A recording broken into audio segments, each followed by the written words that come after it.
Pour ceux qui ont encore un peu d'énergie, est-ce qu'il est possible de mettre un petit peu de lumière dans la salle de telle façon? Ils ne peuvent pas. Alors s'ils ne peuvent pas, tu n'auras pas de lumière, Brice. Enfin si, tu en auras sur la scène. Donc la deuxième conférence est une conférence qui avait pour objectif de se nourrir de la première pour essayer de voir dans quelle mesure on peut aider à régler une partie des questions qui se posent à la rénovation. Et on voit bien que la première réunion a été très riche, à la fois en exemples et en interrogations. Donc je vais appeler un certain nombre de spécialistes dans ce domaine, notamment autour de l'idée qu'il y a à trouver une véritable coopération entre le public et le privé pour motiver, entraîner, réussir tout ce qui est autour de la rénovation. Et donc, j'ai un certain nombre de personnalités que je vais appeler. Madame Brunet, qui est conseillère régionale des Hauts-de-France et très impliquée dans la vie locale.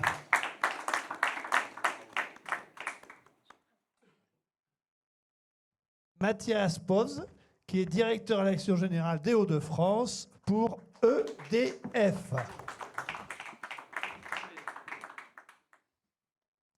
Ensuite, Freddy Spielmaker, qui est chef d'enferrite, qui est déjà présent, qui est président de la CAPEB du Nord et qui représente donc à la fois régionalement d'une part, mais nationalement d'autre part, une très grande confédération d'entreprises territoriales du bâtiment.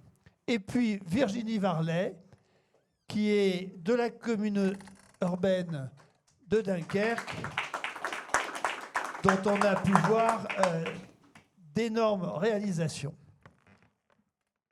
Alors, je crois que vous avez tout le monde là, voilà. Je vais peut-être, Madame la conseillère, vous donner la parole, parce que les régions et les exécutifs régionaux ont été désignés comme porteurs des plans régionaux sur le plan de l'environnement et doivent être des moteurs dans toute la mobilisation des forces en faveur de l'environnement et évidemment ce qui nous concerne aujourd'hui, la décarbonation, parce que, comme le disait Claude tout à l'heure, moins d'énergie dépense moins de carbone, mais l'objectif, ce n'est pas de dépenser moins d'énergie, c'est de réaliser véritablement une économie décarbonée. Madame la conseillère. Merci. Allô ? Oui. Bon, bonjour à tous. Alors oui, effectivement, je suis conseillère régionale, mais comme vous l'avez dit, je suis également impliquée sur le territoire parce que je suis aussi conseillère municipale à Dunkerque et conseillère communautaire avec ma collègue Virginie Varlet. Alors, tout d'abord, peut-être en préambule, dire que la région est historiquement impliquée dans la rénovation énergétique. Alors, à plusieurs titres, hein, non pas. Alors, elle est impliquée, mais ça ne fait pas partie de ses compétences obligatoires. Donc, c'est vraiment une politique volontariste qu'on mène. Voilà. Et alors, pourquoi ? Tout simplement parce que, outre la transition énergétique avec notre politique REF 3, qui est très importante, et la qualité, enfin, l'objectif d'améliorer la qualité des logements, c'est une politique qui est en faveur de l'amélioration, enfin, du maintien et de l'amélioration du pouvoir d'achat des ménages, donc premièrement. Et deuxièmement, aussi, c'est en faveur de l'activité économique des entreprises et des artisans de la région. Donc ce sont deux points qui sont très importants dans nos politiques régionales soutenues par Xavier Bertrand. Voilà, c'était pour un petit peu mettre un cadre aussi un peu plus général. On en a parlé, ça a été abordé dans la première table ronde, mais voilà. Alors, aujourd'hui, on dispose de plusieurs dispositifs je vais en parler, mais très rapidement, parce que déjà, il y en a une partie qui a été dite dans la première table ronde. Ce qui est important et ce que je retiens, moi, de la première table ronde, c'est qu'il faut qu'on travaille tous ensemble. Alors, c'est peut-être notre avantage, même s'il reste encore beaucoup à faire, mais on travaille déjà aujourd'hui, on est en partenariat avec de nombreux acteurs, hein, que ce soit l'État, l'ADEME, l'ANA, les collectivités, les EPCI, les entreprises, le rectorat sur les formations, j'en dirai un petit mot tout à l'heure. Voilà, donc je pense qu'il faut poursuivre dans ce sens-là, se remettre encore autour de la table et sûrement travailler sur la filière d'avenir avec l'émergence des nouveaux métiers, etc. Mais voilà, c'est moi ce que je retiens de cette première table ronde, outre les aspects techniques, c'est vraiment et ce qui fait lien avec le sujet de cette table ronde, vraiment, c'est comment travailler tous ensemble, privé, public. Donc, bon, au niveau des aides qu'on a, on a des aides à destination du parc privé, principalement. On a quatre dispositifs, hein. Je peux vous les citer, mais qui sont le conseil et l'accompagnement et l'orientation pour rénover les habitats avec les guichets uniques en partenariat avec France Rénov'. Donc ça, on en a parlé tout à l'heure. On accompagne aussi les particuliers sur les diagnostics en faisant des audits jusqu'à la proposition de plan d'action de travaux. Ça, c'est le passeport énergétique du logement. On a, alors l'intervenante d'avant en a très bien parlé, qui était du sujet. Donc, les ménages peuvent faire appel à la régie du service public d'efficacité énergétique. D'ailleurs, je crois que cette régie avait été mise en place par l'ancien conseil régional de Picardie et qu'on l'a repris au niveau des Hauts-de-France, voilà, parce que c'est un dispositif qu'on trouvait très, très intéressant. Et on a toutes nos aides, l'AREL, donc l'aide à la rénovation énergétique des logements. On a tous les détails des attributions sont à disposition sur le site internet de la région Hauts-de-France. Hein. Voilà, c'est plus de 14 000 logements qu'on a accompagnés qui ont été rénovés depuis 2018, pour donner quelques chiffres. Et je crois autour de 33 millions d'euros de subventions qui ont été accordées. Bonjour Alain. Voilà. Voilà, exactement. Hein. C'est un hasard. Donc ça, c'est au niveau du parc privé. On intervient également au niveau du parc public avec les bailleurs sociaux. Donc là, je ne vais pas rentrer dans le détail. On a 3 dispositifs, 2 qui sont sur des territoires très spécifiques, le bassin minier et la Sambre Avesnois-Thiérache. Donc ça, c'est très spécifique à ces territoires-là. Et le 3e, qui sont des fonds européens qu'on peut mobiliser, donc via le FEDER, puisqu'on est organisme de gestion de ces fonds. Ce sont des fonds d'autour de 50 millions d'euros qui sont mis à disposition des bailleurs des bailleurs publics, donc pour la rénovation des logements sociaux. Donc voilà un petit peu les aides qu'on a au niveau du privé-public. Tout ça, bien sûr, avec toutes ces aides rentrent bien dans la feuille de route REF 3 de la région. Donc voilà, hein, avec des dispositifs, bien sûr, on privilégie notamment la pose de matériaux biosourcés, enfin bon, tout ce qui est détails techniques, mais bien sûr, tout ce qui mène cette politique aussi passe par la transition écologique. Alors, merci, mais on voit bien que vous avez mis en place énormément d'outils, et donc on va voir si ces outils sont bien relayés sur le terrain et si on peut réfléchir à l'améliorer. Alors peut-être, monsieur Pov, peut-être justement vous, opérateur intermédiaire, je dirais, quelle est votre position sur les partenariats publics-privés et leur amélioration potentielle ? Bonjour à tous. Alors, justement, ça a été redit par Madame. La région s'est engagée très tôt avec une feuille de route de la 3e révolution industrielle qui est devenue REF 3 depuis 2016. Et j'ai la chance d'y être depuis 2016 dans cette feuille de route. Et l'idée au départ, c'était de se dire, on a un patrimoine qui n'est pas forcément celui qui est le meilleur en matière de bâti, parce qu'il y a un bâti qui est assez ancien, avec une spécificité du bassin minier qui a d'ailleurs donné un programme particulier du renouveau du bassin minier, le fameux RBM, mais également une proportion d'habitat individuel qui est plus importante en Hauts-de-France qu'on le retrouve dans d'autres régions. Donc une fois qu'on a dit ça, on a regardé, on a fait une étude en lien avec la région dans le cadre d'une convention stratégique qu'on avait signée avec la région, et le groupe EDF a regardé si on voulait rénover au canon de la beauté de l'époque l'ensemble des bâtiments, il fallait investir 3,5 milliards par an dans une région qui a un budget de 4,2 milliards. Donc on voit bien qu'il y a une ampleur qui est assez forte, et ça rejoint ce que disait Claude tout à l'heure, c'est-à-dire que la position de dire on cale à un standard très élevé l'ensemble du parc et on regarde comment atteindre cet objectif qui est certes la perfection, a laissé un peu de monde sur la route. Et on l'a dit tout à l'heure et je ne le répète pas, les différentes étapes de système d'aide. Alors il y a les aides nationales, les aides régionales, et puis les aides ici dans le cadre du programme Éco-Gagnant et Éco-Habitat, les aides très, très locales. Donc on partage tous cette ambition, et dans cette analyse, ce qu'on a regardé, c'est que cette chaîne de la valeur est extrêmement complexe dans la rénovation.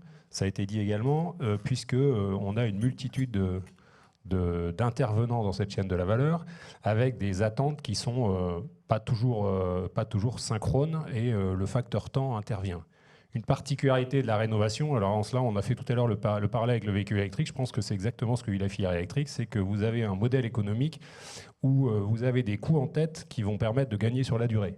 Sauf qu'il y a les coûts en tête qu'il faut payer, c'est la rénovation, et les gains sur la durée, c'est les économies d'énergie. Quand vous dites ça, quand vous êtes propriétaire, le schéma déjà n'est pas simple, mais en plus quand vous êtes locataire, c'est encore plus complexe, parce que celui qui fait l'investissement n'est pas celui qui va avoir les gains.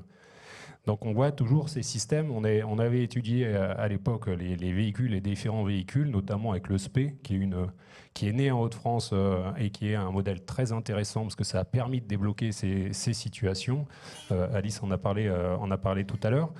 Et donc on a travaillé tous ensemble, et à un moment on s'est dit, avec tout ce qui a été fait, comment on peut faire du reverse engineering de tout ça, en disant bah voilà, on avait fait des plans, on regarde ce qui est sorti, on était en écart avec ce plan, pourquoi ? Et on est revenu en arrière. Alors on l'a fait sur pas mal de projets qui étaient d'isolation globale, on l'a fait sur des projets d'isolation plus monolo. Alors j'aime pas trop ce terme parce qu'à la fin plus personne comprend ce que ça veut dire monolo, mais enfin bref, avec des gestes uniques, c'était un terme qui était employé par le passé.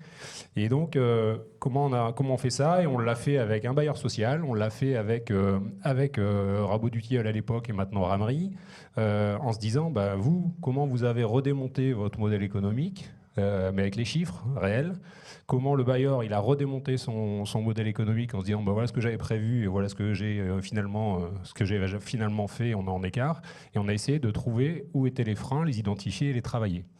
Alors on a mis en place un projet qui s'appelle Rénosphère. Alors c'est un terme qui a été un peu générique, mais qui à un moment s'est rendu compte, et on est passé par Maïmo, qui est un incubateur de solutions innovantes dans le monde du bâtiment, y compris avec les dimensions sociales, de regarder comment on lève ses freins et finalement comment on bouche les trous. Parce que si vous regardez bien, ça a été dit, on marche sur la confiance. C'est-à-dire que quelqu'un va s'engager, que ce soit un particulier ou même un bailleur social, va n'y aller que s'il a confiance.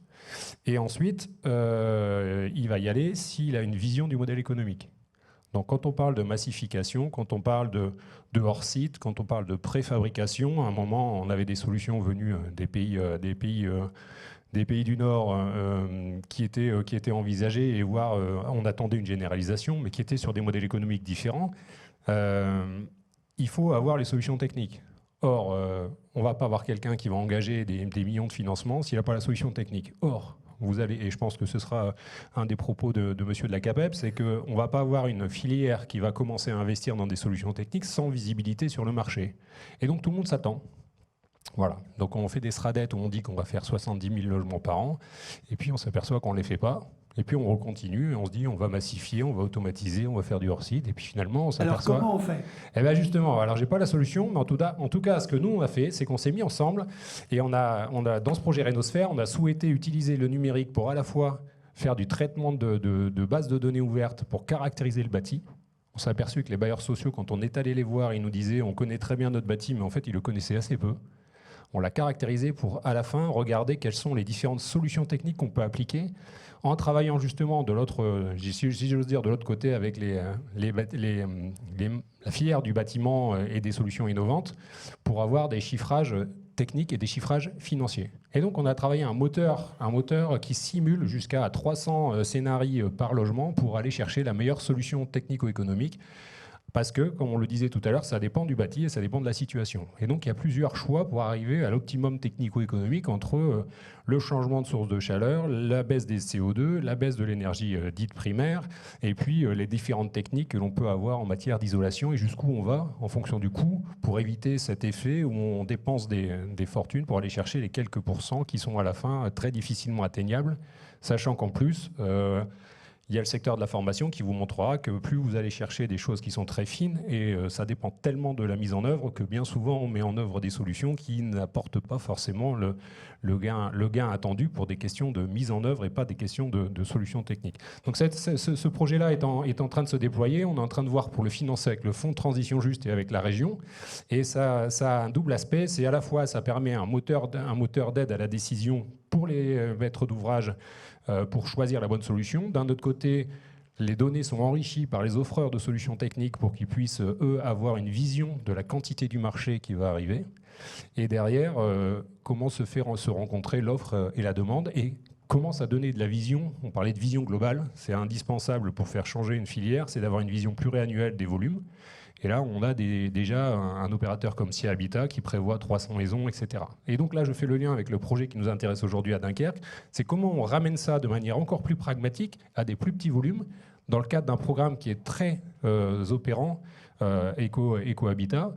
Et on a cherché à avoir des lots de maisons qui soient cohérents pour pouvoir choisir des solutions techniques qui puissent être préfabriquées, automatisées et industrialisées. Quand vous discutez aujourd'hui avec des gens comme Rabot du Tilleul, Ramery, ou vous allez même voir des Bouygues, ils vous disent que le bâtiment, c'est de l'artisanat qui a été un peu automatisé, mais sans plus. L'heure actuelle, ils sont en train de rechercher toutes les solutions pour industrialiser l'approche, faire un maximum de choses en hors-site, faire de la préfabrication pour minimiser le temps de mise en œuvre et chercher à faire ce que l'industrie a fait depuis longtemps, c'est-à-dire simplifier, automatiser et rendre plus efficaces les process. Et ça, on le fait, on a une parfaite connaissance dans la rénovation du bâti qu'on adresse, de la solution qu'on met en œuvre, et ça avec une multitude d'acteurs. Et le numérique nous y aide avec le projet Rénosphère. Et c'est aujourd'hui, je dirais, le bêta-testeur et le POC, le premier qui se fait, c'est ici avec les maisons qui ont été identifiées dans le cadre du projet Éco-Habitat. Merci. Donc là, on a bien une vision, je dirais, d'amont des problèmes. Je vais t'adresser à Madame Varlet, parce que la communauté urbaine s'est vraiment impliquée énormément, comme on l'a vu tout à l'heure, dans la rénovation, dans les plans de rénovation. Pourquoi ? Et puis, quelle sensation avez-vous 7 à 10 ans plus tard et portez-vous sur les expériences et quels sont les points, allez, je vous dirai, quels sont les points faibles sur lesquels on pourrait travailler ? Alors, on a identifié effectivement quelques freins, notamment sur les projets de rénovation. Et le premier frein, en tout cas, c'est la pénurie en fait, dans le milieu. On l'a évoqué tout à l'heure, les métiers du BTP attirent beaucoup moins en fait, qu'avant. Et donc, on a de plus en plus de travaux de rénovation énergétique avec des entreprises, pour le nombre d'entreprises en tout cas qualifiées, qui ont capacité de répondre à l'ensemble des projets. Et puis, on rencontre le même problème sur, par exemple, le recrutement dans le cadre des structures MAR. Mon accompagnateur Rénov', on a des problèmes en tout cas de formation, de recrutement en fait, de personnel qualifié pour pouvoir justement accompagner tous ces projets de rénovation énergétique. Un autre frein aussi qui a été identifié, et c'est aussi pour ça que la communauté urbaine a mis en place en fait, le dispositif Éco-Habitat, c'est le coût de cette rénovation énergétique, en tout cas pour les habitants.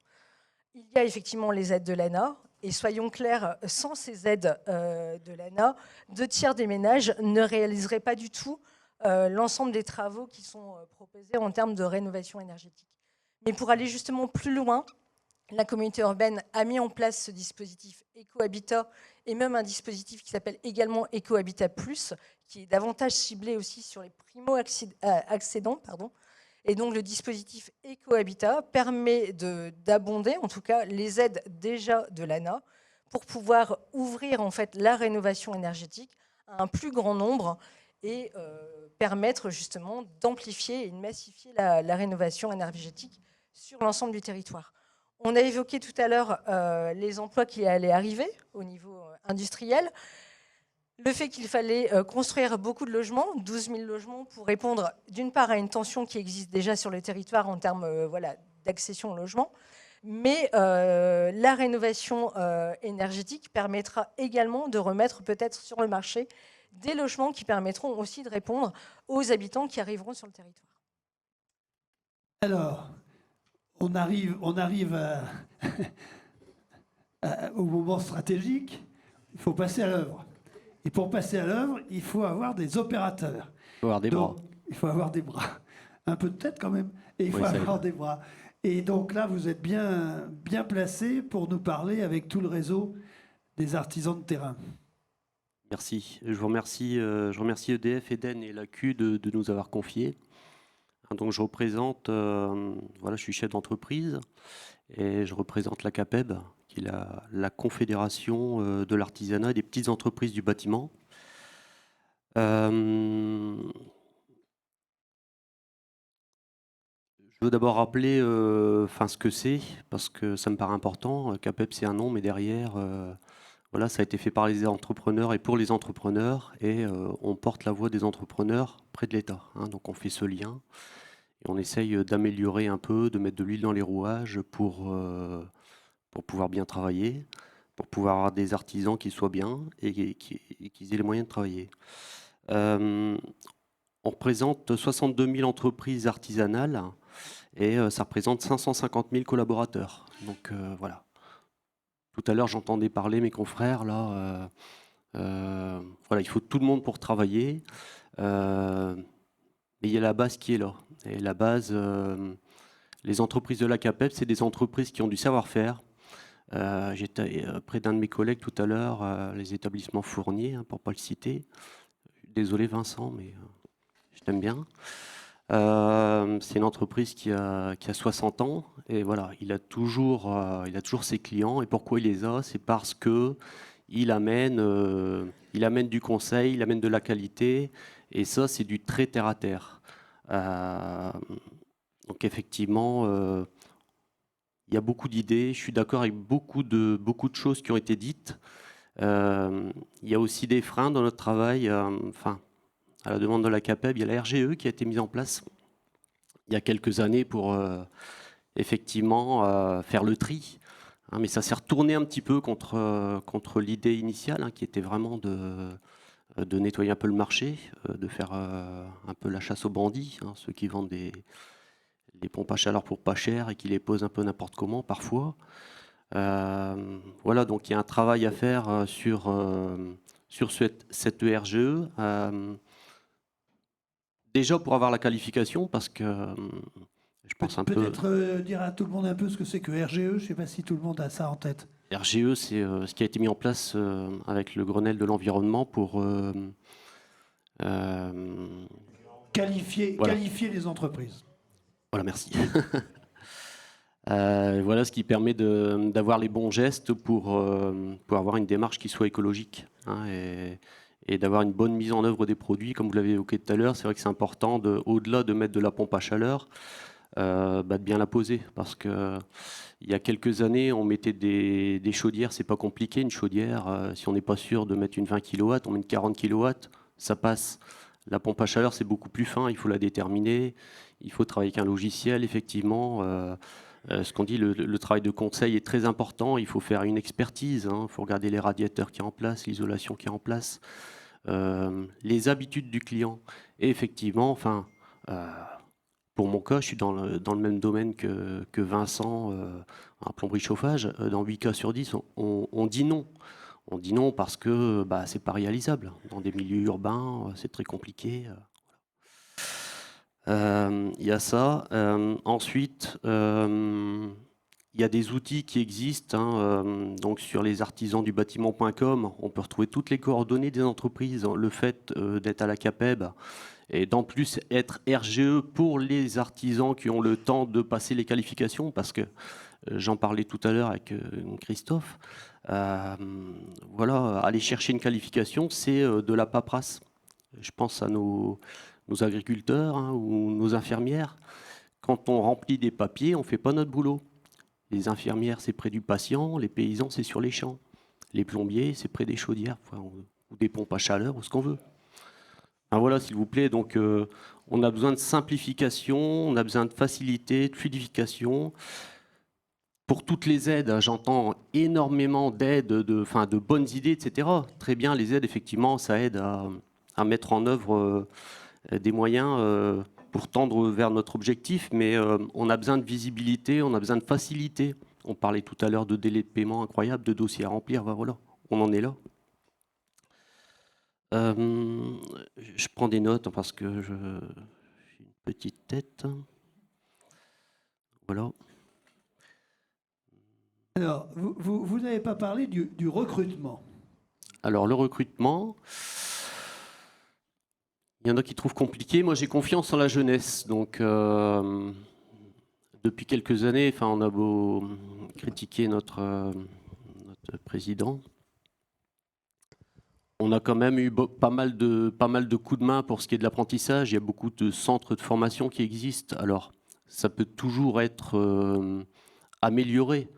Il y a des centres de formation, pour mon corps de métier sur le Dunkerquois, sur Calais, on parlait des Compagnons du Devoir, École Gustave également à Lille, voilà. Il y a des choses qui sont en place. Moi, j'ai beaucoup d'espérance là-dedans. Et on voit aussi qu'il y a beaucoup de... Tout à l'heure, il y a un truc qui m'a un peu choqué. Où ça a été mal exprimé, les jeunes ne veulent pas faire du placo. Non, c'est pas ça. On revient, ou même des personnes d'un certain âge.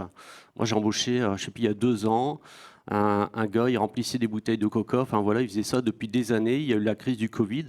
Il était très fidèle à son entreprise. Pendant 20 ans, il a fait ça. Il aimait son métier. Il a décidé de changer et il regardait ce pourquoi il pourrait être fait. Il a 50 ans. Voilà, il a passé 8 mois à l'AFPA. Je suis juré à l'AFPA, je l'ai vu. Voilà, c'est une recrue incroyable. Il a 50 ans, c'est pas grave. Voilà, on y va. Bah oui, j'ai 51 ans. Bon, quand vous avez fini de vous auto-congratuler. Non, après, c'est comme le bon vin, plus loin. Non, mais moi, voilà, faut avoir confiance en l'avenir et je pense qu'il y a beaucoup de bonnes choses qui ont été dites. Il y a de la place pour tout le monde. Concernant encore la CAPEB, un petit mot. Il existe un outil, c'est GME 3 clics. On parlait tout à l'heure de groupement. Donc effectivement, j'ai fait plusieurs projets. Alors, j'ai nos amis bailleurs, je pense qu'il y a Flandre-Opal Habitat, Habitat Hauts-de-France. Voilà, j'ai la chance de travailler avec ses partenaires ou partenaires Habitat.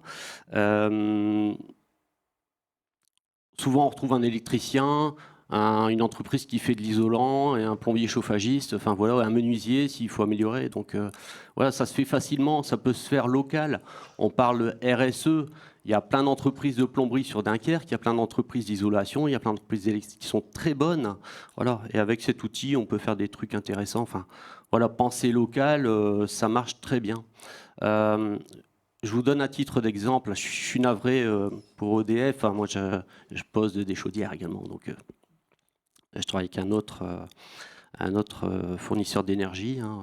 On travaille sur le changement de gaz. Vous l'avez connu, c'est passé par Dunkerque il y a quelques années et ça continue jusque 2029. Donc, il y a ces interventions qui sont faites. Voilà, il y a un groupement avec des entreprises de la CAPEB, en plus tous du même métier, des plombiers chauffagistes. On a un groupement de 40 entreprises et on fait le boulot. Voilà. Donc il y a des choses de possibles, même dans le même métier, on arrive à s'entendre. Donc voilà. Très bien. Alors, on a évoqué la formation. Je sais que la région est très impliquée dans la formation. Tout à l'heure, on a parlé quand même de 200 000 personnes nécessaires pour venir dans le secteur de la rénovation. Où en êtes-vous dans le recrutement des 200 000 ? C'est compliqué. Alors, il y a le recrutement des 200 000. Il y a aussi, l'idée, c'est aussi de remettre à l'emploi des gens qui étaient éloignés de l'emploi sur le territoire, que ce soit dans... L'avantage qu'on a aujourd'hui, c'est d'avoir une multitude de métiers. On a besoin presque de tous les métiers. Donc voilà. Donc pour revenir au métier du bâtiment, effectivement, on a bon, le plan de formation régional. Hein. Nous, on a des formations sur presque tous les métiers du bâtiment. Donc là, à destination des demandeurs d'emploi. On travaille. Enfin, ces plans sont sans cesse revus. Donc il faut nous remonter les besoins. Enfin, c'est justement sur les nouveaux, sur les filières, les nouveaux métiers. Oui, allez-y. Si je peux me permettre, on pense beaucoup jeunes, hein, voilà, lycée, apprentissage. On voit beaucoup de reconversions professionnelles, hein, des personnes de 30 ans, 40 ans maintenant qui pensent au métier du bâtiment. Donc voilà. C'est un métier qui attire encore. Donc ce dispositif, enfin ce dont je parle là, le travail avec la filière professionnelle, s'adresse alors aux gens qui sont demandeurs d'emploi, donc effectivement qui ne sont pas des jeunes. Donc on a aussi les dispositifs pour les jeunes. Vous avez cité l'apprentissage via les CFA. Il y a un CFA du BTP à Gravelines, donc tout près d'ici. On travaille beaucoup avec le rectorat sur la carte des formations pour les lycées professionnels. Donc là aussi, c'est à revoir sans cesse, puisqu'il y a toujours... Alors on est sur des niveaux qui vont du CAP au BTS. Donc voilà, donc on n'est pas sur des niveaux ingénieurs dont on parlait tout à l'heure, mais bon, ça commence par là. Après, c'est de l'ascension sociale, de la reformation. Il faut de toute façon, c'est évident. Et pareil, là, sur le territoire, on a le lycée Guilmer, quand même, qui a des formations. Enfin, je crois qu'il y a 2 CAP dans le domaine de la rénovation énergétique. Et même un BTS maintenant, un BTS énergétique. Il y a des BTS en apprentissage. On est bien achalandé aussi en université avec l'ULCO, il y a ce qu'il faut. En apprentissage, la région, dans ce cadre-là, je pense qu'elle finance, alors ça se rejoint, pareil, à un niveau en dessous, des plateaux techniques, je pense, pour faire des simulations avec des matériaux nouveaux. Enfin bon, il y a plein de choses qui sont faites, mais qui peuvent encore être faites. Et tout ça, c'est vraiment en collaboration avec les entreprises. Alors, quand chez nous, ils sont en formation, bien sûr, ils vont en formation dans les entreprises. Donc, vous nous aidez à les former, mais derrière, c'est aussi de la main-d'œuvre qui est à vivier pour vous, quoi. Donc, c'est un travail vraiment qu'on doit faire en collaboration. L'artisanat, enfin, l'apprentissage est véritablement une collaboration publique-privée et qui devrait se développer, même si, quelquefois, ça ne va pas aussi vite qu'on veut, notamment dans le domaine du bâtiment et des niveaux bac moins, parce que bac plus c'est autre chose, c'est un autre sujet qui n'a rien à voir. La position d'EDF sur la formation, je sais qu'il y a une réflexion au sein d'EDF sur ce sujet. Alors, elle est très large, puisque aujourd'hui, on a mis en place ce qu'on appelle un projet compétences au sens large sur les métiers dits de l'aval. Alors, c'est un peu technique, mais c'est tous les métiers qu'on vient d'évoquer. Les métiers chez Easy by EDF, chez Dalkia, chez Enedis, tous les métiers en fait qui vont être amenés à se développer dans le cadre de la transition énergétique. Et puis les métiers de l'amont. Alors ici, on est sur le Dunkerquois, la première plaque énergétique européenne. On a un projet d'implantation de 2 réacteurs EPR où on aura 12 à 15 000 salariés tous les jours sur le chantier. Donc ça vous donne une idée de l'ampleur de la tâche, pendant qu'il restera 4 000 salariés à côté. Donc on travaille avec la région, avec les filières, avec la CAPEB, avec la FRTP, avec l'ensemble des fédérations pour justement avoir une vision anticipatrice des besoins. Parce que, quelque part, les compétences dont on aura besoin dans quelques mois, dans quelques années, elles ne sont pas encore rentrées dans les écoles. Et il faut adapter à la fois, et là, c'est là où on est collectivement tous impliqués, c'est qu'il faut à la fois adapter l'outil de production des compétences, c'est-à-dire les écoles. Alors là, comme vous disiez, du bac moins jusqu'au bac plus, il y a tous les niveaux. pour créer les plateaux, avoir des capacités d'accueil et de formation. Et ensuite, et je rejoins monsieur, c'est l'attractivité de nos métiers, attractivité des métiers du bâtiment, attractivité des métiers de l'industrie, pour qu'on n'ait pas une image un peu datée et fausse de tous ces métiers qui, on peut parfois dire faussement désintéressent, mais en fait, quand vous avez des opérations type stage second, stage troisième, que vous organisez pour faire des découvertes des métiers du bâtiment, des découvertes des métiers de l'industrie et l'ensemble des métiers de la transition énergétique chez nous, derrière, il y a les yeux qui pétillent et on a tout de suite des vocations qui se créent. Et en plus, si vous y ajoutez, ou le vendredi, après une semaine de stage, le vendredi, les élèves viennent présenter ce qu'ils ont pu voir et le projet qu'ils ont travaillé avec leurs parents, quand vous avez convaincu les parents et que vous avez intéressé les enfants, on n'est plus très loin d'avoir des vocations qui naissent. Et c'est ce que l'on fait. On a créé ce qu'on appelle un projet Génération Transition qui est financé par l'AMI, l'appel à manifestation d'intérêt des compétences et métiers d'avenir CMA, qui est financé à hauteur de 16 millions dans la région, avec l'ensemble de la filière, le rectorat, les grandes entreprises du domaine, les filières du bâtiment, les filières de l'énergie, pour justement développer, inciter à la connaissance de ces métiers et ensuite mettre en place les outils qui permettent d'accompagner, une fois que vous les avez accrochés en seconde, en troisième, jusqu'à la formation, y compris les formations à l'alternance qu'on favorise, puisque à EDF, c'est près de 600 alternants qu'on a sur la région, à tous les niveaux, du niveau bac- au niveau bac+. Et c'est ça qui fera qu'on arrive à avoir cette filière qui se met en place. D'où l'importance d'avoir cette vision globale et vision anticipatrice, notamment si on ramène ça sur le domaine du bâtiment et de la rénovation, puisque quand on aura réussi enfin à mettre en place l'ensemble des process et des dispositions, qu'on sera tous d'accord sur l'objectif et qu'on aura tous les moyens, si on n'a pas les gens qui sont entre guillemets porteurs pour réaliser ces travaux, et je rejoins ce que monsieur disait, pas que les formations initiales, mais aussi les formations continues, des reconversions, des retours à l'emploi de personnes éloignées, on n'aura pas gagné le défi de la transition et de la rénovation des bâtiments. Est-ce que vous ne pensez pas, je réfléchis en parlant, mais la rénovation, elle est quand même très intéressante sur le plan des objectifs. C'est une vision de l'environnement, c'est une rénovation de la qualité des bâtiments. Est-ce que ça ne peut pas être un support justement pour attirer plus de public pour se former ? Est-ce que l'image de la rénovation ne pourrait pas être utilisée justement pour attirer de nouveaux publics ? Bien sûr. Non, mais c'est évident.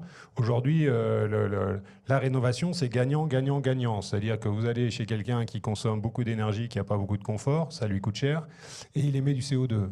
Vous avez la case rénovation qui vous permet à la fin d'avoir un bâtiment qui est mieux isolé, plus confortable, qui coûte moins cher et en plus qui est plus émetteur de CO2. Donc c'est gagnant pour le confort, gagnant pour la facture du client et gagnant pour la planète en émissions de CO2.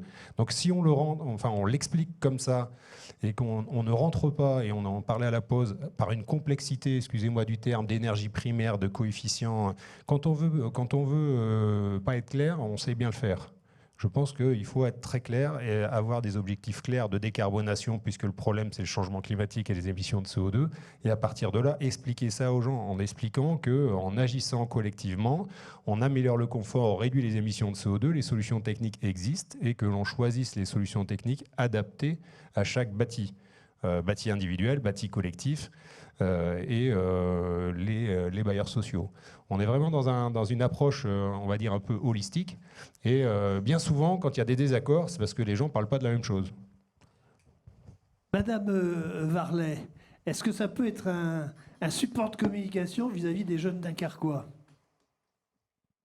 Oui, effectivement, ça peut être un support de communication. Après, ce qui est essentiel aussi au niveau de la communauté urbaine, on a évoqué tout à l'heure le rôle des conseillers habitat dans l'accompagnement justement des habitants en fait, au projet de rénovation.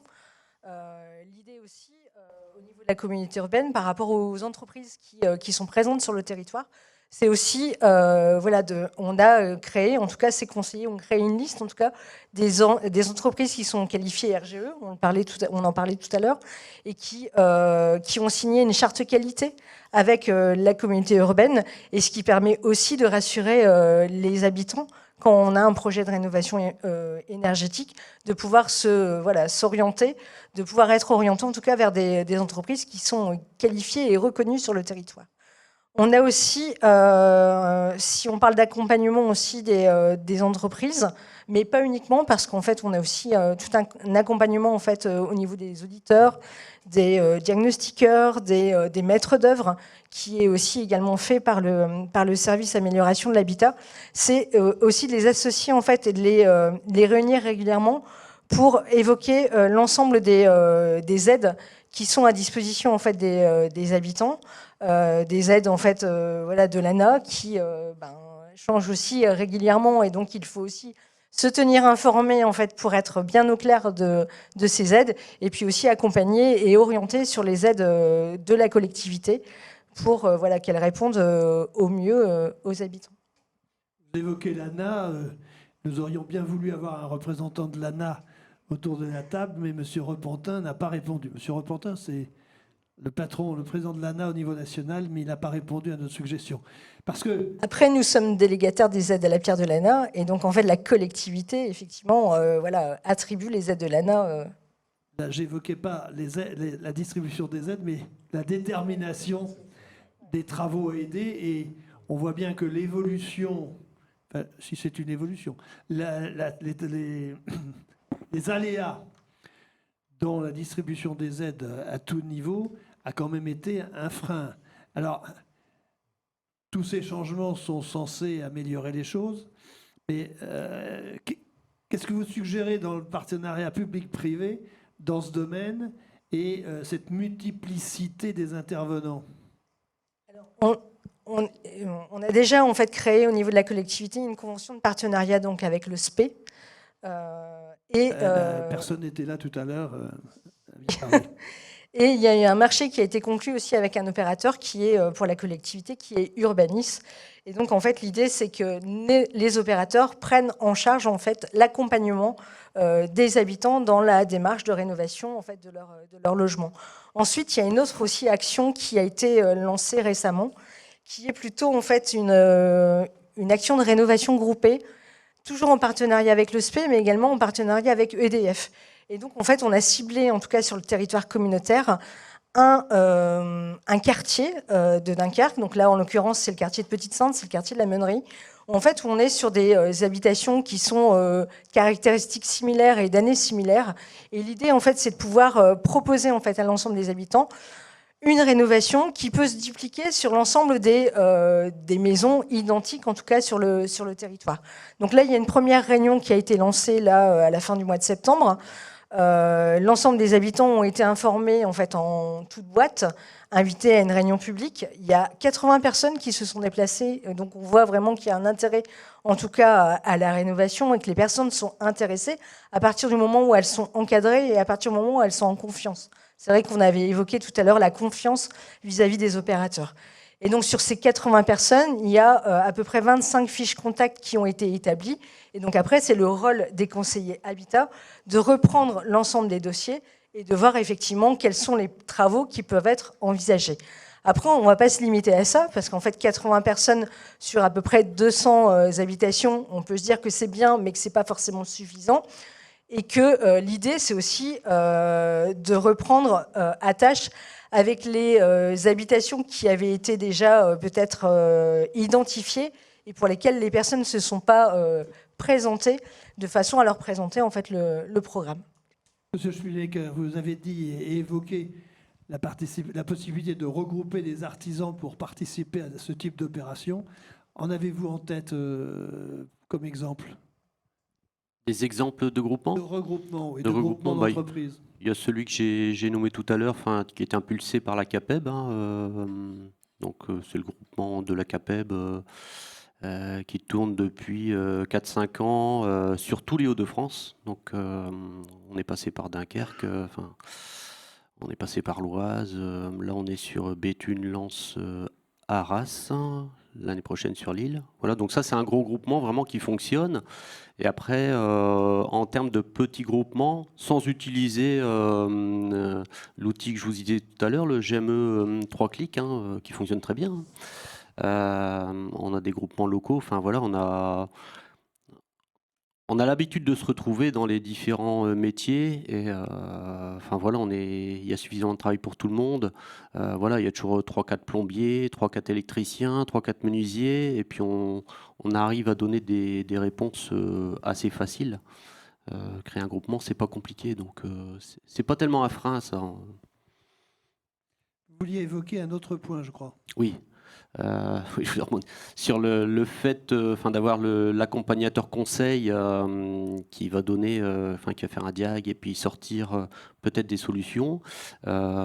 Pourquoi pas imaginer, sur ce projet test, de le faire un peu à l'envers, d'appeler des entreprises, et puis d'écouter leurs solutions et puis peut-être de le soumettre après à l'accompagnateur, parce que on a une habitude terrain qui est forte. Les entrepreneurs, quand on a un client depuis 50 ans, on connaît sur le bout des ongles ses besoins, l'isolation, on la connaît. Nous, on a une expertise qui peut être, qu'il faut pas négliger. Voilà, je pense que c'est important de, pourquoi pas imaginer travailler dans ce sens-là. Je pense que effectivement, on est toujours perfectible, mais c'est peut-être un point à creuser. La personne de Synertiel qui était là tout à l'heure, c'est un peu leur démarche. C'est de partir de constats, de problèmes sur les particuliers et de voir comment on peut répondre. C'est-à-dire, c'est la démarche je pense pas, elle n'est pas inverse, elle est complémentaire de celles qui ont été évoquées. C'est ce que je voulais dire, ce que je disais tout à l'heure. Dans Rhinosphère, c'est exactement ça. C'est d'un côté avoir une démarche qui est remontante en disant, nous on a des solutions qu'on a. C'est ce qu'on fait au quotidien en fait. Exactement. C'est comment on industrialise et on s'aide du numérique pour, industrialiser les bonnes pratiques que vous faites au quotidien. Et de l'autre côté, c'est comment on aide à caractériser le bâti. C'est-à-dire que, je le disais tout à l'heure, faire des lots cohérents de bâtis qui sont comparables, qui vont pouvoir être traités avec les mêmes solutions techniques, en ayant une mise en chantier pour 3-4 maisons au lieu de le faire une maison, de faire un repli, de revenir pour une deuxième maison, forcément c'est des coûts en moins, c'est du temps en moins et on a le facteur temps, le facteur coût et on est forcément plus efficace. Donc c'est au contraire pas opposé, c'est bien le principe, c'est d'un côté bénéficier de l'ensemble des solutions techniques et donner à voir, parce qu'une solution technique, il faut investir souvent, c'est donner à voir les volumes qui vont être disponibles et les calendriers d'arrivée de ces volumes pour que chacun puisse, entre guillemets, s'organiser. Et ça fait lien avec ce qu'on disait tout à l'heure, aussi s'assurer qu'on ait les compétences aux bons endroits au bon moment, parce que aujourd'hui on est en centaines, peut-être que l'année prochaine on sera en milliers, et très prochainement en dizaines de milliers de logements, et forcément, même si c'est les mêmes technologies, ce ne sera pas les mêmes volumes, les mêmes besoins en compétences et en formation. Alors, Madame le grand témoin, est-ce que... Toujours 1m65. Toujours 1m65. Pas plus. Non, mais bon, est-ce qu'on peut avoir votre réaction à la première partie J'aime bien ce mot de grand témoin. Tout à fait. Alors, plusieurs choses. Il y a le monde des élus là, qui s'est exprimé, le monde de phases, de strates du monde du bâtiment. Il y a des poésies différentes.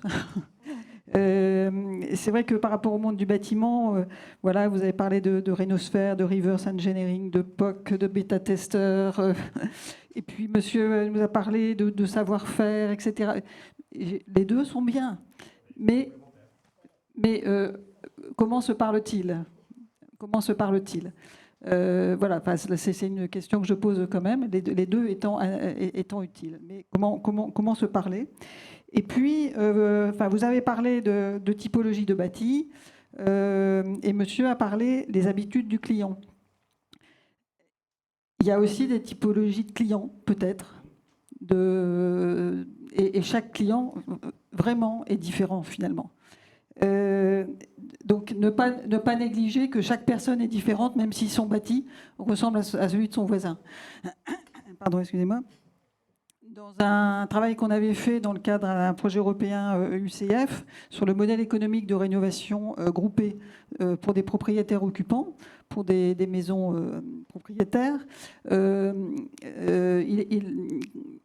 avait abordé la question de l'accompagnement et assez vite est venu dans des groupes de parole de propriétaires occupants le fait que certaines personnes avaient envie de prendre le lead pour aller voir ses voisins pour convaincre les voisins.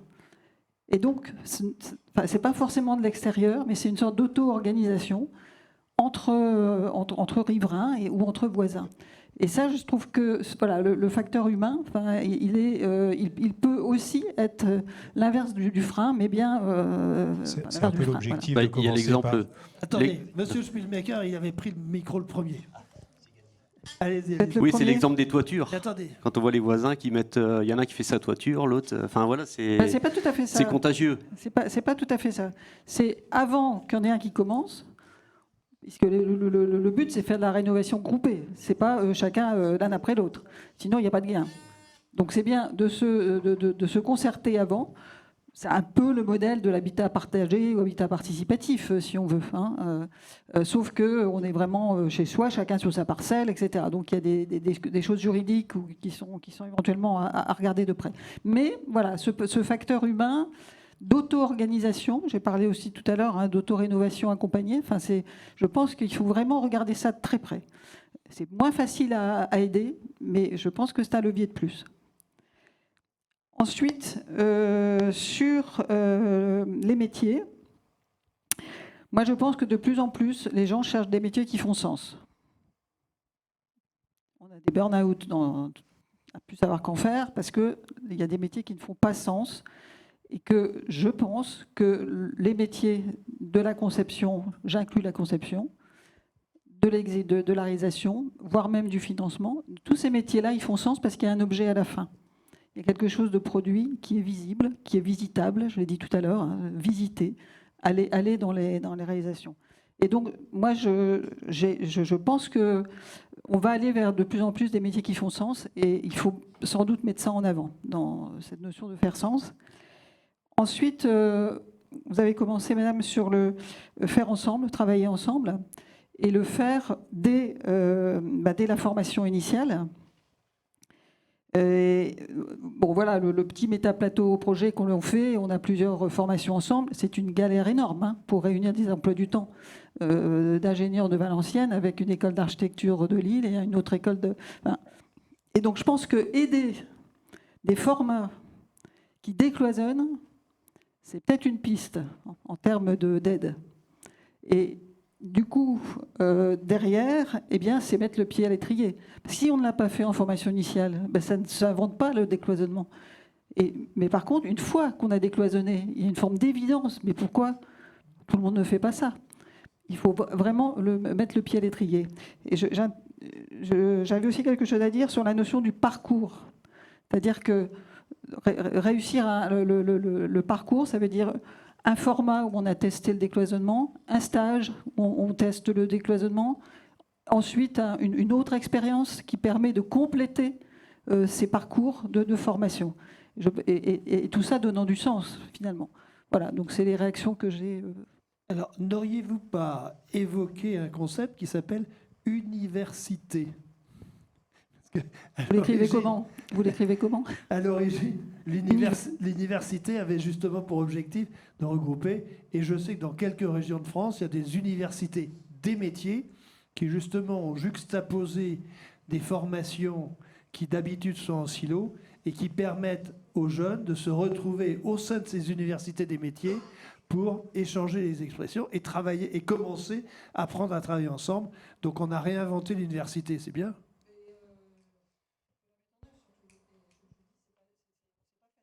Votre micro, la main. Non, c'est la main, vous descendez trop la main. On ne veut plus. Vous vouliez. Non, le concept, oui, mais oui. Comment on le met en œuvre et comment on le pousse, plus que des choses. La réalisation de campus, parce que maintenant on appelle ça des campus universitaires, permet de mettre dans le même lieu des formations qui, elles, ne sont pas aujourd'hui, qui peuvent éventuellement être séparées, et le fait de les regrouper dans des campus des métiers, des universités des métiers, permet de mieux rapprocher des professions qui doivent travailler ensemble. Oui, et là, je fais la filière de la conception à la réalisation. J'entends bien. Pas seulement les métiers du faire ensemble, et qui seraient isolés d'autres métiers de la conception. Il n'y a aucune raison de ne pas associer des formations de tous les niveaux aux mêmes endroits pour que justement les Il n'y a pas de raison, tous les gens mais il faut l'aider. Il faut l'aider. Madame la région. Alors, ça existe ou ça commence à exister. Alors, je ne suis pas assez calée sur le sujet pour vous expliquer comment ça fonctionne, mais il existe un campus des métiers et des qualifications bâtiments et systèmes énergétiques intelligents 3.0. Voilà. Donc, bon, l'idée est dans ce que vous avez dit, décloisonner, etc., c'est exactement ça. Donc, voilà, c'est un... Voilà. Et je voulais rebondir tout à l'heure, oui, quand vous parliez de donner du sens et d'expliquer, de donner du sens. Et effectivement, enfin moi dans un autre domaine, je suis chef d'entreprise, on voit les jeunes, alors je parle pour les jeunes en tout cas, mais tout ce qui est responsabilité sociétale, enfin la RSE, etc. Et on est en plein dans le domaine avec en plus des exemples concrets, comme vous dites. Donc c'est vraiment des sujets qui les intéressent et on communique pas assez. Enfin, je pense que sur la rénovation énergétique, on ne communique pas assez et on a alors je vais peut-être fâcher certains, mais sur le territoire, on communique tellement sur les nouvelles industries qui arrivent, etc., qu'on met peut-être un petit peu on efface un peu les métiers du bâtiment et de la rénovation énergétique. C'est un ressenti qui m'est venu en vous écoutant parler de communication, etc. Et on a un défaut de communication. Et je pense aussi que ça doit venir du territoire. Enfin, voilà, alors la région, la région, on est peut-être plus en amont. On est là pour écouter les besoins et essayer de mettre en place les dispositifs qui vont, et de répondre aux besoins et de financement avec ce qu'on peut faire. Mais je pense que ça doit venir effectivement du territoire local. Ça me paraît évident, parce qu'un territoire n'est pas l'autre, évidemment. Donc, Madame Larley. J'allais justement en fait compléter en disant qu'effectivement la synergie publique-privée passe aussi par l'adaptation en fait au contexte territorial. Donc, voilà, donc ça reprend ce que Sylvaine. Alors j'ai une petite question sur la région. Est-ce qu'on peut faire un bilan quand même? Parce qu'il y avait Nord-Pas-de-Calais et Picardie, il y avait des dispositifs différents. Avec les Hauts-de-France, il a fallu choisir. L'énergie est revenue totale et complète. Alors oui, je disais tout à l'heure qu'on avait gardé par exemple le dispositif de la régie de SPE, voilà. Alors aujourd'hui, tout est revenu complet, comme vous dites. On est en train de revoir les budgets. On est en période de construction budgétaire. Je ne sais pas, on est dans des périodes comme au gouvernement, comme partout, on est dans des périodes d'économie. Je pense pas, j'espère pas, je ne pense pas du tout que ce sera dans ce domaine-là. Mais voilà, donc je ne sais pas ce qui reste, vers quoi on s'oriente. C'est en cours d'élaboration. Hein. Mais enfin, bon, en tout cas, les gros dispositifs disparaîtront pas. Mais oui, pour moi, on a gardé le meilleur. On est moteur quand même. On est moteur. On est moteur. Enfin, je pense qu'on est moteur dans les Hauts-de-France. Parce que, comme je ne sais plus qui l'a dit au début, parce qu'on a un déficit de... Enfin, on a beaucoup, j'ai plus les chiffres en tête, mais... je vais vous dire, on a quoi? Le secteur du bâtiment, c'est 34% de la consommation d'énergie, c'est 13% des émissions de gaz à effet de serre, et un ménage sur 5 est en situation de précarité énergétique dans la région. Donc voilà, donc c'est une de nos priorités. Simplement souligner, effectivement, un risque pour les entreprises du bâtiment sur le territoire très spécifiquement. Voilà, c'est qu'il y a cet appel à emploi. Moi, je les fais rêver dans mon entreprise, donc je ne crains pas pour mes salariés. Mais non, je rigole. Mais voilà, c'est un risque pour les entreprises du bâtiment du secteur. Je crois qu'on en est un tout ça. Alors, imaginez que Michel Barnier m'appelle là et me dise en une phrase, qu'est-ce qu'on fait pour la rénovation?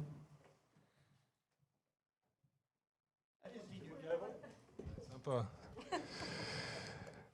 Alors, 900 000 logements par an, oublie que tu n'as aucune chance, fonce à la faveur d'un malentendu, ça peut marcher. Non, c'est pour faire Ça, c'est pas réaliste. un petit clin d'œil à une personne disparue récemment. Non, je pense plus sérieusement qu'on a les solutions aujourd'hui. Ça a été dit, c'est de la stabilité. Je pense que changer les règles tous les 5 minutes, c'est encore pire que d'avoir une règle qui est 80% pas parfaite. Là, on l'a démontré. Hein. On a quand même mis une sacrée cartouche dans la carlingue de la filière avec ce changement. On est en train d'y travailler, nous, nationalement, mais je dirais que c'est une approche nationale-locale. Hein. Il y a du descendant qui est important pour avoir des grandes visions, et ça a été dit tout à l'heure pour des politiques publiques. Après, il faut que ça puisse, avec des jeux de fonctionnement comme en mécanique, si tout est monté serré, ça ne fonctionne pas. Il faut laisser aussi chaque territoire avec son expérience, avec sa filière locale, avec ses enjeux locaux. Je le disais en aparté, le projet Ecohabitat, il est dans la zone de Dunkerque, à la CUD, il n'est pas ailleurs. Et c'est une avancée certaine parce qu'il y a une vision globale. Vision globale d'aménageur, qui donne une vision globale quelque part de la rénovation. Et derrière, chacun dans la chaîne de la valeur Donc il faut généraliser l'évolution globale. Il faut avoir une vision globale et agir local. Voilà. Et pas vouloir tout faire tout parfait, parce que le parfait n'existe pas. Vaut mieux aller vite pour faire 80% que chercher à faire 100% dans 10 ans. Voilà. Donc c'est toujours pareil. Soit on a une stratégie on veut plus pragmatique et on la met tout de suite, soit on cherche le parfait qui n'arrive jamais. Si je devais compléter, moi je dirais que la synergie publique-privée est bénéfique pour tous et elle est bénéfique en priorité pour les habitants. On l'a évoqué tout à l'heure, on a du pouvoir d'achat supplémentaire. Donc voilà, c'est un des mots que je voudrais qu'on retienne, c'est synergie publique-privée, c'est bénéfique en premier lieu pour les habitants. Et donc il faut continuer à aller dans ce sens-là et aller peut-être de plus en plus et de mieux en mieux en tout cas dans cette synergie. Monsieur Spielbeck. Merci.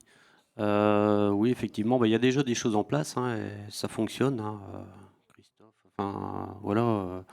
Mais donc, qu'est-ce que je dis à Michel? Ah, Michel, grand Michel. Le grand Michel, Michel qu'est-ce que je Barnier. lui dis Non, ensemble, on va y arriver. Et puis, il faut rester optimiste. Et faut pas aller plus vite que la musique non plus. Petit pas par petit pas. Et puis, les petits pas deviendront plus grands. Enfin, 2050, c'est loin quand même. Donc, il y a quand même... Il y a quand même de l'émulsion. Enfin, voilà, on est là. Quand on prend du recul, tout le monde parle quand même dans le même sens. Et je pense qu'au niveau des habitants, des jeunes comme des plus anciens, il y a des choses qui s'ancrent. Donc, à partir du moment où il y a une volonté, il y a de l'espoir. Enfin, Madame Brunet. C'est vraiment pour compléter, parce que tout a été dit. C'est oui, que travailler ensemble, enfin vraiment, c'est le maître mot. Hein. Travailler ensemble et puis avoir une vision, enfin anticiper sur les métiers, sur les évolutions, sur là je parle peut-être de la région sur la formation, mais si on massifie, anticiper. Enfin, on n'est pas prêt. On n'est pas prêt au niveau des entreprises, on n'est pas prêt au niveau de la formation, on n'est pas prêt. Donc voilà, il faut qu'on se mette à nouveau autour d'une table, qu'on regarde ce qui est possible de faire sans aller plus vite que la musique, je suis d'accord avec vous, avec les moyens qu'on a, mais avec de l'énergie et de l'optimisme, on va y arriver. Donc là, on voit bien que vous avez bien répondu à l'objectif de la table ronde, public, privé, anticipation par les uns, anticipation par les autres, et communauté d'intérêt. Peut-être un mot. Je pense surtout pas de généralité pour tout le monde. Enfin voilà, appliqué à tous, quoi. C'est surtout ça. Et donc, du coup, faire aussi bien faire du transversal, quoi. Mais je suis d'accord sur l'anticipation, parce que le nombre de places dans les écoles d'architecture, par exemple, il n'y en a pas assez. Le nombre de places dans un certain nombre de formations, il n'y en a pas assez. Et ça, c'est au niveau de l'État. Après, les régions développent, mais c'est bien au niveau de l'État. Et donc, les solutions techniques, il faut les laisser à ceux qui peuvent les réfléchir et les mettre en œuvre. Vous voyez ? Donc, vous appelez à la décentralisation totale. Vous l'appelez comme vous voulez. J'appelle comme je peux. Mais non, puisque j'ai bien parlé qu'il y a chacun a ses responsabilités.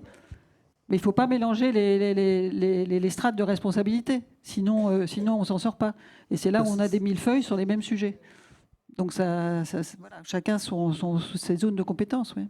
Bien, on arrive au terme du temps qui nous était imparti. Est-ce qu'il y a des questions dans la salle ?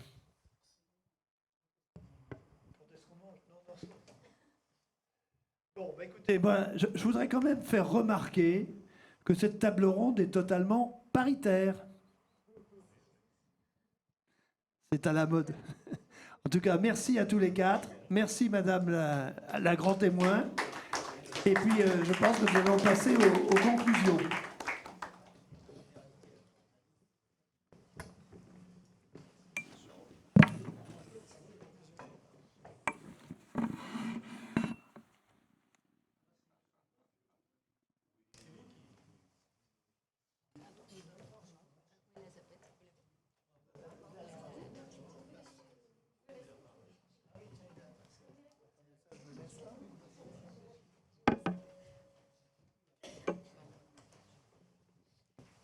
Si Monsieur Pizot est dans la salle.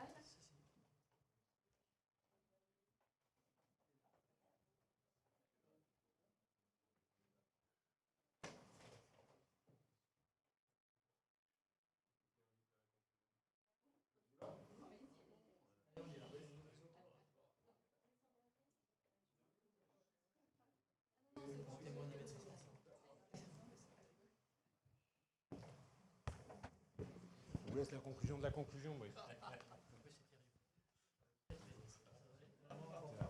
Tiens, commence.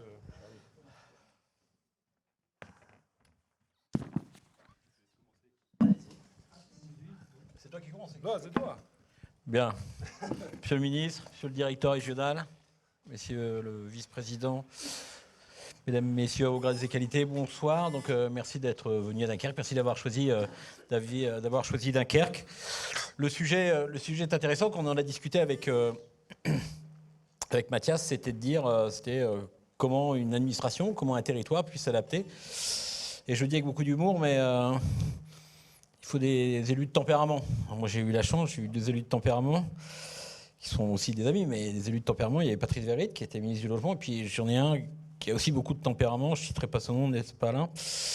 Et donc qui a travaillé aussi dans son temps avec un ministre et qui maîtrisait parfaitement la doctrine du logement, et donc ça nous a nous facilité. On avait un sujet, il y avait une ossature, une colonne vertébrale des politiques publiques qui était mise en place par Patrice Verritte, que j'excuse ce soir parce qu'il est au Québec, et donc il nous disait comment on peut mettre en place des politiques publiques qui peuvent donc redonner du pouvoir d'achat aux habitants et répondre aux enjeux de demain, et essayer de faire en sorte qu'on puisse rentrer dans le cadre du développement durable. Donc ces sujets ont été posés, il y a eu des débats, et puis il y a eu un arbitrage. Et puis on a eu, je vous le disais tout à l'heure en introduction, on a eu cette chance d'avoir des élus avec du tempérament, avec une vraie vision, et ça nous a permis de mettre des politiques publiques en place, et surtout d'y mettre des budgets. On y a mis des budgets pour 2024 de mémoire, où on est à 300 000 €, on a 80 dossiers, et on multiplie par 2 tous les ans les pouvoirs et la somme qu'on met sur ces dossiers-là, et notamment le nombre de dossiers. On a quelques milliers de logements à isoler. Je rappelle qu'on a 56 000 logements, on a une bonne partie qui date des années avant les années 75, donc effectivement la reconnaissance en termes d'isolation laisse à désirer. Donc il y a une vraie posture. On a travaillé ensemble, on a essayé, tout à l'heure je l'entendais, on a essayé de travailler, et on a fait, comme toutes les politiques publiques économiques y compris, on a essayé de faire un projet complètement intégré. On a pris le projet du début et on a essayé de mener à la fin. La puissance publique de la communauté urbaine, c'était de voir comment on peut accompagner l'habitant, mettre l'habitant au cœur du sujet. Alors, on a eu beaucoup de réussite, et puis on a eu aussi des éléments extérieurs, notamment le coût de l'énergie, qui a fait qu'effectivement le gain qui était anticipé et qui était vu par la collectivité a été moindre mesure, et ça on peut que le regretter. Donc voilà, on a essayé d'être proche de l'habitant. La CUT, c'est une structure, vous connaissez bien Monsieur le ministre, mais aussi vous avez été maire, donc vous savez très bien qu'une structure comme la communauté urbaine, une intercommunalité, est loin de l'habitant, et donc il a fallu changer l'ADN, il a fallu recruter des gens de qualité, mais aussi recruter des gens qui comprenaient la préoccupation du quotidien quotidien des habitants. Tout ça mélangé, finalement, c'est une belle réussite. C'est une belle réussite. C'est un projet en tant que directeur général d'envergure et qui m'a permis aussi de fédérer les équipes et de leur donner une vision à plus ou moins long terme. Donc ça, c'est une belle réussite, on peut en être fier. La concrétisation d'avoir des gens de qualité de ce niveau-là à Dunkerque pour parler du sujet est une chance. Et donc, je suis très fier d'être là pour conclure et dire merci à EDF qui nous a parfois... compliqué la vie, ils ont augmenté le prix. Il faut essayer d'avoir un prix. Je connais bien le directeur régional, je me suis dit, il va nous faire un prix, mais pas du tout. Et donc, on a bien réussi. Le projet est une belle réussite. Il est ambitieux, il n'est pas encore à son terme. Je pense qu'on recommuniquera. Donc, c'est un projet qui rentre dans les 200 000 gagnants de la collectivité. Et le principe, c'est que le territoire évolue. Et là aussi, c'est important de préciser, c'est comment les richesses qui sont créées par le territoire, notamment sur les industries innovante, c'est comment le pouvoir d'achat, comment on pouvait rétribuer, redonner de la valeur ajoutée, notamment de la fiscalité aux habitants. Et donc on est rentré dans ce sujet-là, notamment pour faire gagner du crédit et du pouvoir d'achat aux habitants. Voilà, c'est ce que je voulais dire en 2 mots. Réexcuser mon président, remercier Alain de ses conseils précieux qui ont fait que c'était une réussite. On a une belle aventure, je vous dis. C'est une aventure collective et c'est pour moi l'occasion de dire aussi merci à Alain de nous avoir parfois un peu tordu le bras, n'est-ce pas là? Il a un petit peu de tempérament, il nous a un peu tordu le bras, mais il nous a fait sortir de notre zone de confort et c'est pour ça que les équipes ont fait ce qu'elles ont fait et la réussite est globale et collégiale. Merci beaucoup.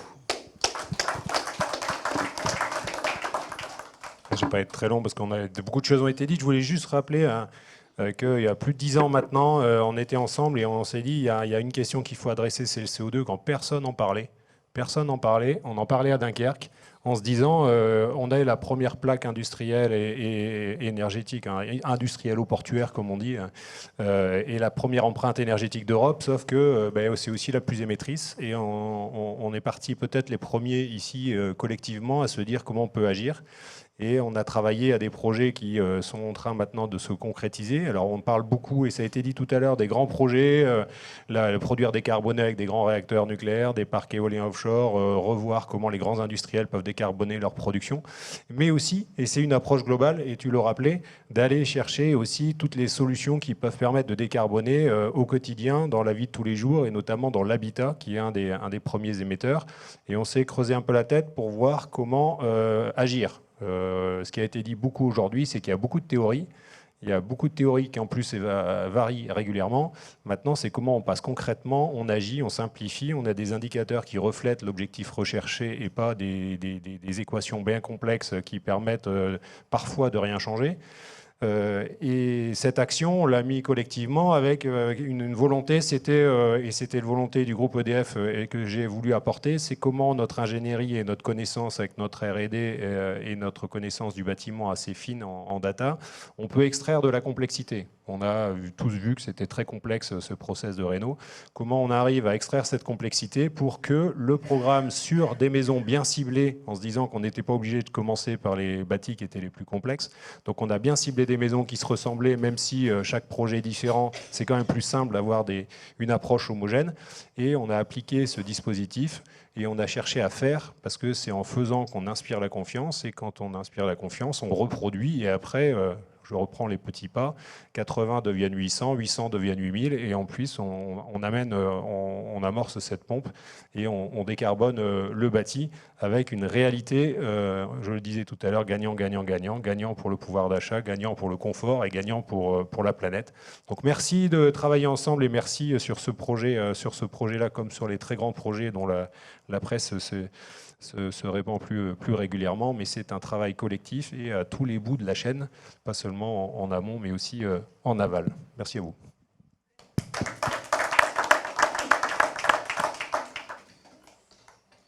Merci à tous.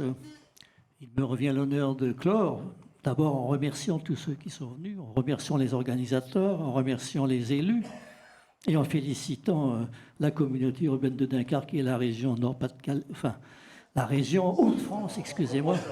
Mais je suis d'avant Barnier. En 1985, pardonnez du peu, je crois que j'ai tenu la première conférence de France de conférence de presse en France sur le changement climatique à côté de Simone Veil. À l'époque, elle était présidente de l'année européenne de l'environnement.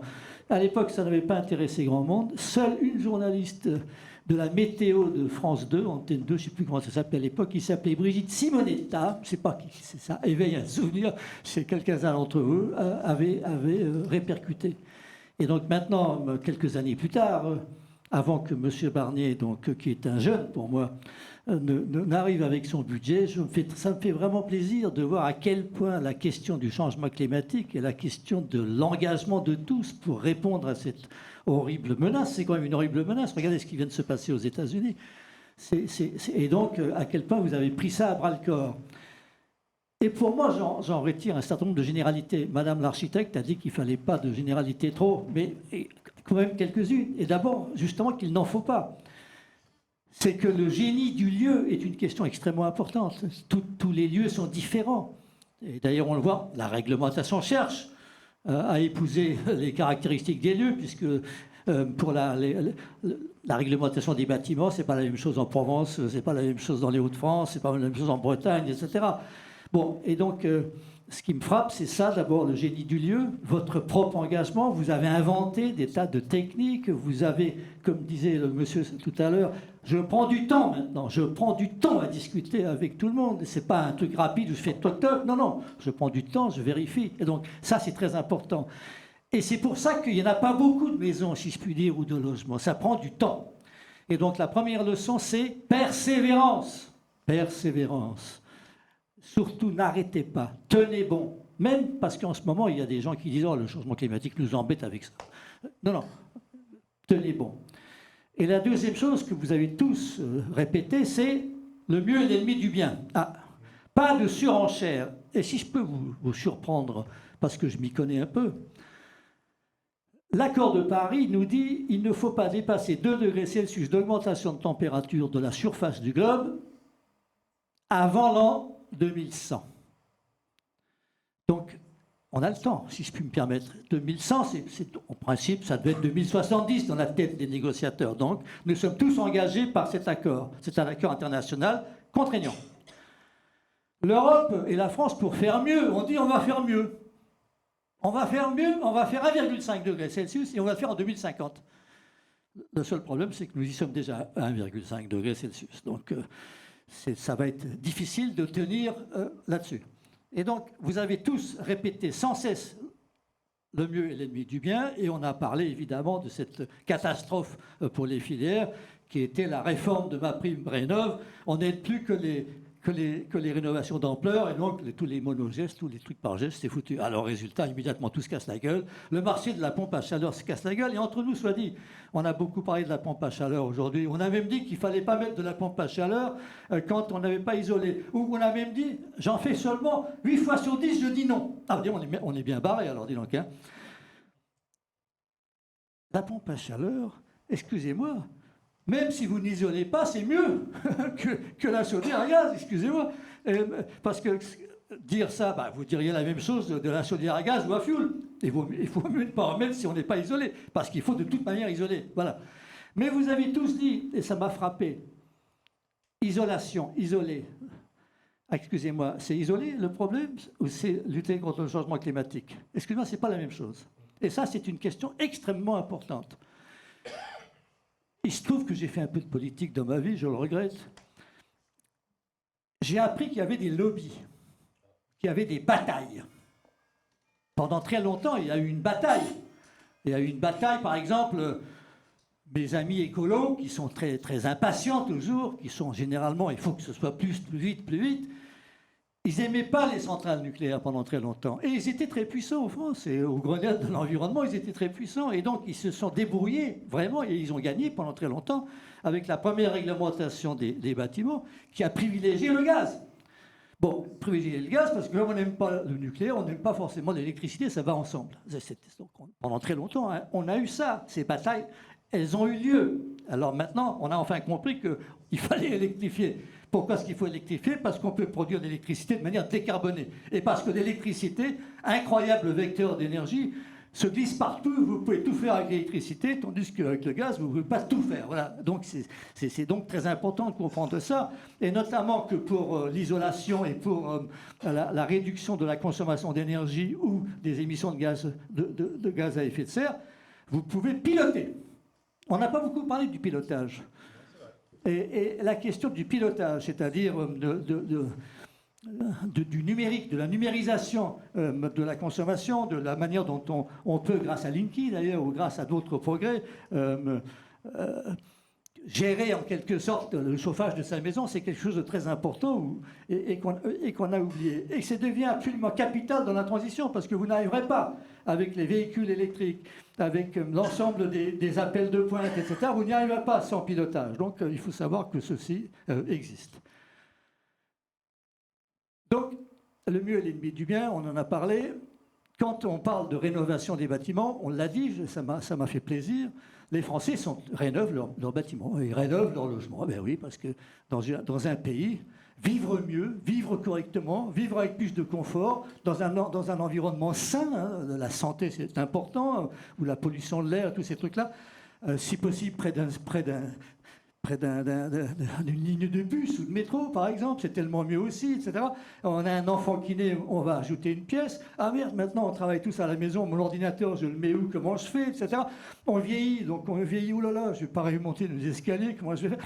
On n'arrête pas de vouloir changer et de rénover. C'est une fort bonne chose. Et c'est une œuvre majeure pour toute politique publique, une œuvre majeure qui s'étend sur plusieurs siècles. Ça prend du temps de rénover.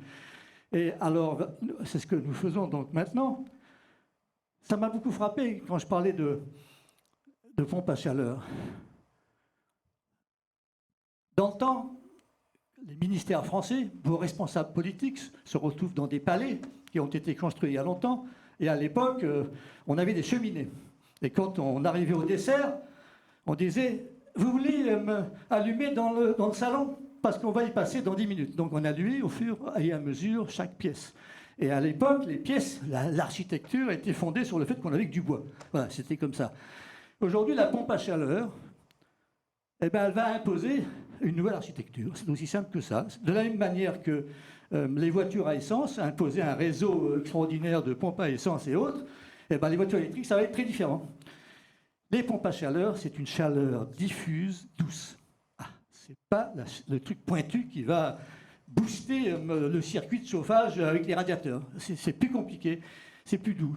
Et de manière générale, le passage au véhicule électrique et le passage à la pompe à chaleur, eh ben, c'est une autre manière de vivre, c'est une autre manière de construire, une autre manière de se déplacer. On ne partira pas tous le 1er août en voiture parce qu'il n'y aura pas assez à la recharge, où il faudra 7 centrales nucléaires rien que pour recharger les voitures le 1er août au départ en vacances. Il faudra se démerder autrement.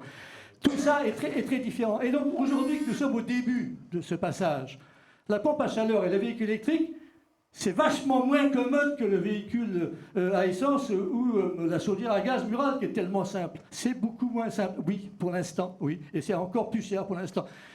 Mais ça va bouger. Mais ça va bouger. Vous vous rendez compte quand même, d'abord le véhicule électrique, c'est vraiment extraordinaire. C'est zéro pollution. Alors, vous pouvez me parler de la construction ailleurs, ou les batteries, tout ce que vous voulez. Dans l'ensemble, c'est absolument remarquable. Et la pompe à chaleur, excusez-moi, mais 3 fois moins ou 4 fois moins d'énergie et 8 fois moins de gaz à effet de serre, excusez-moi, il y a très peu d'instruments aussi extraordinaires que ça. Simplement, il faut l'améliorer, il faut apprendre, c'est compliqué. Et voilà. Je ne veux pas être trop long maintenant.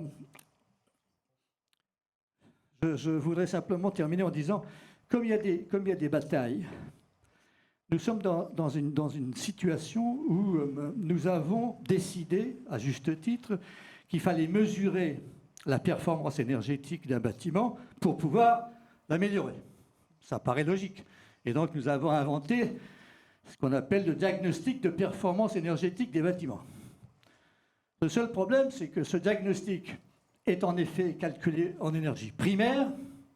L'énergie primaire, c'est on va ajouter à la consommation réelle du bâtiment une estimation de la quantité d'énergie qu'il aura fallu pour amener cette énergie au bâtiment.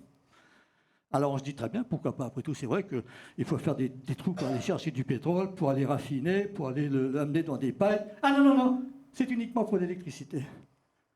Ah bon? Tiens, pourquoi uniquement pour l'électricité? Eh bien voilà, nous sommes en ce moment dans une situation où la mesure de la performance énergétique du bâtiment est parfaitement exacte pour sur toutes les sources d'énergie, sauf pour l'électricité. Pour l'électricité, elle est doublée. Vous dépensez 50 kWh par mètre carré par an, c'est compté 100, et même un peu plus parce que c'est 2,3. Et par conséquent, cette mesure qui est faussée, elle fausse la totalité ensuite des efforts de rénovation. Évidemment, parce que du coup, comme l'électricité est défavorisée, vous avez 1 million de maisons correctement chauffées, correctement isolées. Ils sont classés en passoire thermique uniquement parce qu'ils sont chauffés à l'électricité. Voilà la situation dans laquelle on se trouve, qui est totalement absurde. Donc, si vous voulez, si je vous dis ça, c'est simplement pour vous dire que la politique, nous sommes ici tous d'accord pour faire quelque chose. Nous sommes tous pleins de vaillance. On a vraiment envie que ça réussisse. Et puis, ça doit réussir parce qu'autrement, en 2100, Dunkerque, Calais, y a pas, vous savez, l'eau, elle monte. Hein. Et donc, il faut absolument agir. C'est-à-dire qu'on n'est pas là pour rigoler, quoi. Hein. Et donc, il ne faut pas se tromper. Et donc, il faut rétablir en quelque sorte la réalité de la mesure. Il faut être sérieux, il faut être persévérant. Et ensuite, évidemment, je pense que nous y parviendrons. Il se trouve que moi, je ne peux qu'approuver, je ne peux que vous féliciter, je ne peux que même repartir de Dunkerque en me disant, vous savez, à Dunkerque, vous savez ce qu'ils font, c'est vachement intéressant, pourquoi est-ce qu'on ne fait pas ça ailleurs, etc. Donc, je suis très, très content d'être venu, mais je voudrais simplement vous dire, il y a aussi un certain nombre de vigilances à avoir par rapport aux directions politiques qui sont données à notre mouvement général de rénovation. La question principale, c'est la question du changement climatique. Si c'est uniquement les économies d'énergie, vous remplacez votre chaudière murale à gaz par une chaudière à condensation, bah, vous avez économisé l'énergie. Vous n'avez pas décarboné. Vous avez au contraire entretenu un grand système gazier qui a ses propres avantages et ses inconvénients, mais qui, malheureusement, utilise un carburant fossile qui ensuite, le carbone, se retrouve dans l'atmosphère. Donc, il faut être clair, net. Autant je suis ravi d'apprendre tout ce que vous avez fait, autant je mets en garde contre la justesse, en quelque sorte, de la politique qui soit menée. Et ça concerne M. Barnier et ses copains. Les juniors, là, comme ça. Merci. Merci.